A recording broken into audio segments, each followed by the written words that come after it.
इससे पहले कि लक्की कुछ सोच पाता, अमित का फोन बजने लगा था। सभी लोग पहले से ही बहुत परेशान थे और इस फोन के आ जाने के बाद उनके दिल की धड़कन और भी तेज हो गई थी। अमित ने डरते हुए अपनी जेब से फोन निकाला और स्क्रीन पर देखने लगा। वो फोन रोशनी का था। वो समझ गया कि जरूर कोई बात थी। उसने अपने दोस्तों को देखा और फिर रोशनी का फोन उठा लिया।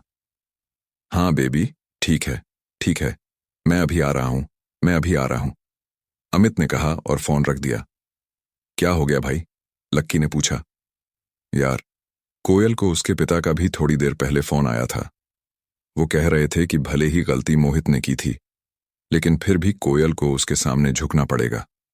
सामने वाले ने लक्की यह शर्त रखी है कि वो इस मामले को तभी रफा दफा करेंगे जब कोयल एक रात के लिए मोहित के साथ। छी यार। अमित को आगे की बात कहने में भी शर्म महसूस हो रही थी। लक्की ने सोचा भी नहीं था कि मोहित इस हद तक नीचे गिर जाएगा। लक्की ने अपना सिर पकड़ रखा था। आगे अमित ने कहा, मैं पहले से ही मोहित के बाप क्रांति रायजादा को जानता हूं। जो भी उससे उलझने की कोशिश करता है ना, वो उसे इतनी आसानी से नहीं छोड़ता है। उसके ऊपर ना जाने कितने सारे मर्डर के चार्जेस लगे हुए हैं, पर फिर भी वो आराम से बाहर घूम रहा है। सोचो, अगर मुझे पता होता ना कि वो क्रांति रायजादा का बेटा है मोहित, तो हम पूरे मामले को अलग तरह से डील कर सकते थे। अच्छा, कोयल अगर मना कर दे तो? लक्की ने पूछा। वो मना नहीं कर सकती है भाई। अगर उसने मना कर दिया ना, तो उसके पापा की कंपनी रातों रात बिक जाएगी और उसका पूरा परिवार सड़क पर आ जाएगा। भाई सोच, अमित ने कहा। पर यह तो कोई बात नहीं हुई। सिर्फ इसलिए कि कोयल एक लड़की है, उसे इतना कुछ फेस करना पड़ेगा। उसके पापा ने बोलने से पहले एक बार भी सोचा नहीं। कोई बाप अपनी बेटी के साथ ऐसा कैसे कर सकता है यार? लक्की ने कहा। अरे यार, ये बड़े लोग होते ही ऐसे हैं। इन्हें अपनी फैमिली से ज्यादा ना अपने बिजनेस प्यारा होता है, और वो दोनों बाप बेटे एक नंबर के बदमाश हैं। कल देखा नहीं था कि वो कैसे घूर कर देख रहा था। कोई उनका कुछ नहीं बिगाड़ सकता है यार। गर्वित ने दीवार पर मुक्का मारते हुए कहा। इस वक्त किसी को भी ये बात समझ नहीं आ रही थी कि आखिर करना क्या था। बस सब लोगों को इस वक्त कोयल की चिंता सता रही थी। लक्की ने देखा कि दिशा, मानसी और रोशनी कोयल को उसके पलंग पर घेर कर बैठे हुए थे। कोयल अपने घुटनों को मोड़कर सहमी सी पलंग के कोने पर अपनी पीठ टिकाए बैठी हुई थी। लक्की ने देखा कि उसकी आंखों में आज रात की कल्पना का डर साफ नजर आ रहा था। उसके गाल पर पहले से ही आंसुओं की लकीरें खींची हुई थीं, पर उसके आंसू थे कि थमने का नाम नहीं ले रहे थे। कैसी है कोयल अब? अमित ने अंदर दाखिल होते ही रोशनी से पूछा। रोशनी, अमित और बाकी सब लोग भी उन दोनों के साथ दरवाजे के पास चले गए। फिर रोशनी ने एक बार और कोयल को देखा। वो परेशान सी पलंग पर बैठी हुई थी। उसके बाद रोशनी ने अमित को देखा और फुसफुसाकर बोला, कोयल के पिता ने कोयल की गलती ना होने के बाद भी उसे बहुत डांटा और खूब सुनाया है।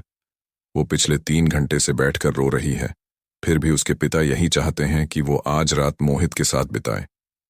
रोशनी के मुंह से ये बात सुनते ही गर्वित को गुस्सा आ गया और उसने अमित से गुस्से से कहा कि ये किस तरह का बाप है यार। यार, मुझे लगता है कि यार, उसके पिताजी भी किसी मजबूरी में फंस गए हैं। कंपनी उनकी अकेले की नहीं है, बल्कि उसके 7-8 पार्टनर्स हैं, और वो सब उसके बाप को धमकी दे रहे हैं कि अगर उसके पापा ने कोयल को नहीं भेजा तो वो उन्हें और उनकी बेटी को जान से मार देंगे। उनके पापा ने मुझे भी फोन किया था और बोले कि तुम कोयल का ध्यान रखना, और इस दौरान ये कोई ना कोई रास्ता निकालने की कोशिश कर रहे हैं ताकि कोयल को इन सब चीजों से बाहर निकाल सकें वो। रोशनी ने परेशान होते हुए कहा। इसके बाद वो लोग आकर कोयल के पास बैठ गए थे। लक्की उसके पलंग से थोड़ी दूर एक कोने में खड़ा होकर उसे देख रहा था। कोयल, देखो, रोने से कुछ नहीं होगा। अब हम लोग आ गए हैं ना, तो सब मिलकर कोई ना कोई रास्ता जरूर निकाल देंगे। अमित ने उसे चुप करवाने की कोशिश करते हुए कहा, लेकिन कोयल के ऊपर से उसकी इन बातों का कोई असर नहीं हो रहा था। उसके आंसू खत्म ही नहीं हो रहे थे। लक्की को भी उसे देखकर बहुत बुरा लग रहा था। भले ही उसने उसके साथ कुछ भी किया हो, लेकिन लक्की कोयल को ऐसे रोता हुआ नहीं देख सकता था। गर्वित से उसके आंसू देखे नहीं जा रहे थे, इसलिए उसने जोश में अपनी जेब से फोन निकाला और बोला, अभी 100 नंबर पर फोन लगाओ, बुलाओ पुलिस को, अभी के अभी। उसकी जरूरत नहीं है। उसमें कुछ भी होने वाला है नहीं। कोयल ने रोते हुए अपने घुटनों में गड़ा चेहरा ऊपर उठाते हुए कहा। लक्की ने देखा कि रोने की वजह से उसकी आंखें लाल पड़ गई थीं। साथ ही उसमें सूजन भी आ गई थी। लक्की ये भी देख पा रहा था कि कल कोयल की आंखों में जो अकड़ उसे नजर आ रही थी वो आज गायब हो गई थी। उसको ऐसे लाचार होते हुए देख उसका मन भी उदास हो गया था। वैसे वो इस तरह से आज उसे नहीं देख सकते थे। आखिर वो उसी की मदद करने के लिए यहां आए थे। मानसी ने कोयल को एक टिश्यू दिया। उसने उससे अपनी नाक पोंछी और आंसू भरी आंखों से अमित की ओर देखकर बोली, पुलिस को फोन करने से कोई फायदा नहीं है। अगर हमने उन्हें बुलाया ना तो मामला फिर और मेरे पापा के लिए और ज्यादा बिगड़ जाएगा। क्या करूं मैं यार। जानती थी कि ये बड़े मसले थे और इसमें पुलिस उसकी कोई मदद नहीं कर सकती थी। वैसे भी पहले ही पुलिस को बुलवाने और बताने की वजह से ही तो ये सब मुसीबत खड़ी हो गई थी। अब अगर वो फिर उसी रास्ते पर गए तो क्रांति रायजादा और ज्यादा नाराज हो सकता था। जितना वो नाराज होता उतनी कोयल और उसके पिता की हालत खराब हो जाती। अगर किसी को फोन करना है तो किसी ऐसे आदमी को करो जो मोहित और उसके बाप से भी बड़ा आदमी हो। वही हमारे बीच में बोलकर हमारी मदद कर सकता है। मैं भी अपने पिता से पूछता हूं कि वो किसी ऐसे आदमी को जानते हैं या नहीं जानते हैं, अमित ने कहा और अपना फोन निकालकर अपने पिता को फोन करने के लिए बाहर चला गया। मैं भी पूछती हूं, रोशनी ने कहा। दिशा और मानसी भी इस काम में लग गए थे। हालांकि दिल ही दिल में सब लोग इस बात को जानते थे कि उनके परिवार के कॉन्टेक्ट्स इतने बड़े नहीं थे कि वो लाइन ग्रुप के ऊपर दबाव बना सके। पर फिर भी इस वक्त वो कोयल का दिल बहलाने और उसे शांत करने के लिए ये सब कर रहे थे। प्रीतम और गर्वित ने कुछ नहीं कहा। उसके पास कोई कनेक्शन नहीं था। लक्की, जो कि कब से चुपचाप एक कोने में खड़ा था, उसने कोयल की ओर देखा और बोला, चिंता मत करो, तुम्हारी और तुम्हारी फैमिली की प्रॉब्लम जल्द ही सॉल्व हो जाएगी। लक्की के मुंह से ये बात सुनकर कोयल थोड़ा चौंक गई थी और वो उसी की ओर देखने लगी। जब वो रो रही थी तो उसे पता ही नहीं चला कि लक्की भी उसे चुप करवाने के लिए आया हुआ था। लक्की को उसने अभी देखा था और देखते ही उसने अपनी नाक साफ करते हुए पूछा, तुम भी आए हो? लक्की ने सिर्फ उसकी बात सुनी और जवाब में हाँ में गर्दन हिला दी। जिस तरह से वो लक्की को देख रही थी उसे लग नहीं रहा था कि वो इस वक्त उसे इस कमरे में देखना चाहती थी। कल वो भले ही उसके लिए वहां खड़ा हो गया था, लेकिन फिर भी कोयल का उसके लिए जो गुस्सा था वो पूरी तरह से शांत नहीं हुआ था। कोयल, लक्की भी तुम्हारी मदद करने के लिए यहां आया है यार। वो भी वही सोच रहा है जो हम सब सोच रहे हैं। उसे भी तुम्हारी उतनी ही चिंता है जितनी कि हमें। रोशनी ने लक्की की ओर से जवाब देते हुए कहा, अच्छा, इसे भी चिंता है। अगर कल तुम वहां नहीं आते ना तो मुझे वहां से उठकर नहीं जाना पड़ता। ना ही मैं वहां से उठकर जाती और ना ही मैं जल्दबाजी में मोहित से टकराती। अगर मैं मोहित से टकराती नहीं तो फिर तुम बीच में आकर हीरो नहीं बनते। तो बताओ, क्या ये सब होता? बोलो। कोयल ने लक्की की ओर देखते हुए उससे पूछा। इससे पहले कि वो कुछ कह पाता, कोयल का पारा और भी गर्म हो गया था। ऐसा लग रहा था कि वो इधर उधर का सारा गुस्सा लक्की पर ही निकालने की फिराक में थी, और इसलिए अगले ही पल वो अपने पलंग पर से खड़ी हुई और लक्की की ओर चिल्लाते हुए बोली, निकलो, अभी के अभी मेरे कमरे से बाहर निकलो, निकलो अभी। कोयल, ये तुम्हें क्या हो गया है? ये तो बेचारा तुम्हारी मदद करने के लिए यहां आया हुआ है और तुम उसी के ऊपर बरस रही हो। कल अगर ये नहीं होता और वो मोहित तुम्हारे साथ होटल में बदतमीजी करता, तब तुम क्या कर लेती? रोशनी ने उसे समझाने की कोशिश करते हुए कहा। उसे समझ ही नहीं आ रहा था कि आखिर वो अपने गुस्से का शिकार लक्की को क्यों बना रही थी। जब रोशनी और कोयल के बीच ये सब बातें चल रही थीं, तब भी लक्की बिल्कुल चुपचाप खड़ा था। आज फिर उसकी वजह से उन दोनों के बीच में झगड़ा हो रहा था, इसलिए वो चुपचाप दरवाजे की ओर बढ़ने लगा। अरे अरे रुको लक्की, तुम्हें जाने की जरूरत नहीं है। वो तो कोयल को बस थोड़ा सा गुस्सा आ रहा है, वरना वो कोई बात नहीं है यार। और वैसे भी तुम समझ सकते हो ना कि आज उसकी हालत कैसी है, लेकिन उसके चक्कर में तुम अपना मूड मत खराब करो प्लीज। अमित ने लक्की को एक कोने में ले जाकर समझाते हुए कहा। नहीं नहीं, ऐसी कोई बात नहीं है। मैं समझ सकता हूं यार कि कोयल अभी थोड़ी परेशान है।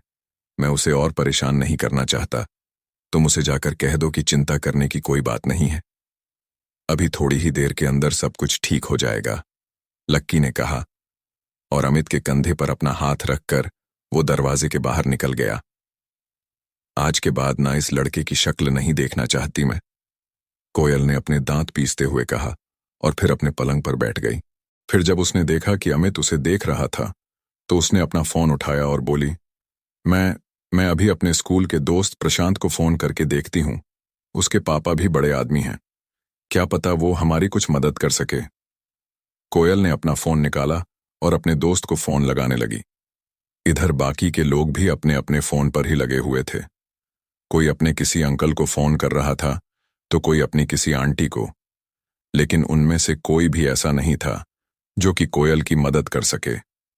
इधर लक्की जब रोशनी की होटल से बाहर आया तो उसने अपना फोन निकाला और एक नंबर याद करने लगा। दिमाग पर थोड़ा सा जोर देने के बाद उसे नंबर याद आ गया था और उसने अपने फोन में उसे डायल किया। 2-3 बार घंटी बजी और उधर किसी ने फोन उठा लिया था। अच्छा, तो आज घर के सबसे बड़े बेटे को इस बूढ़े की याद अभी आई है। वहां मेरा बच्चा 8 सालों से बाहर तड़प रहा है और यहां ये बूढ़ा उसके लिए परेशान होने के अलावा और कुछ नहीं कर पा रहा है। फोन के दूसरी ओर से एक बूढ़े आदमी की आवाज लक्की के कानों में गूंज गई। वो सालों बाद इस आवाज को सुन पा रहा था। इस आवाज को सुनने के लिए उसके कान कब से तरस गए थे, लेकिन वो चाहकर भी उन्हें फोन नहीं कर सकता था। जब तक वो गरीबी की परीक्षा को पास नहीं करता तब तक वो उन्हें फोन नहीं कर सकता था। आज इतने साल बाद उनकी आवाज सुनी तो लक्की की आंखों में आंसू आ गए। उसका दिल भर आया था।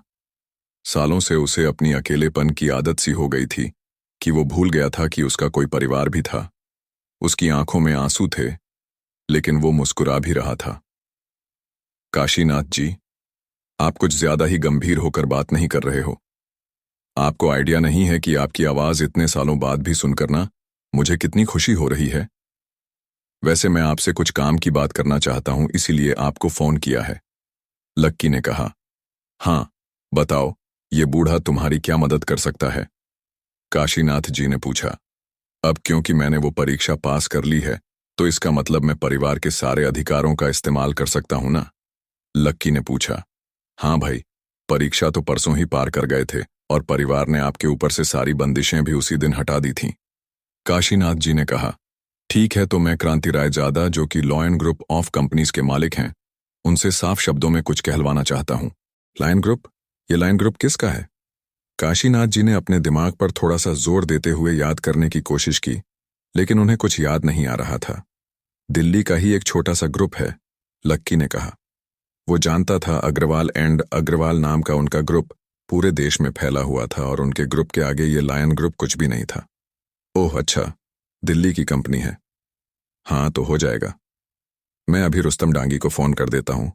नॉर्थ का सारा काम वही तो देखता है। वैसे आप उस क्रांति रायजादा से कहलवाना क्या चाहते हो? काशीनाथ जी ने पूछा। उनसे ये कहना है कि कोयल ग्रुप के अगेंस्ट वो जो भी एक्शन लेने का सोच रहे हैं उसे वो अभी की अभी रद्द कर दें, लक्की ने कहा। ठीक है, समझ गया। आप चिंता मत कीजिए, अभी आधे घंटे में आपका काम हो जाएगा, काशीनाथ जी ने कहा। लक्की ने फोन रख दिया था। उधर कोयल ने अपना फोन काट दिया था। उसने अपने जीस दोस्त को फोन किया था। उसके पिता दिल्ली के किसी बड़े से आदमी से मिलकर उसका काम करवाने वाले थे। अब देखना यह था कि आखिर कौन मोहित को कोयल से दूर करवाने वाला था। क्या ये श्रेय उसका दोस्त प्रशांत को जाता या फिर लक्की इस खेल में बाजी मारता? क्या कोयल को कभी पता चलता कि लक्की आखिर कौन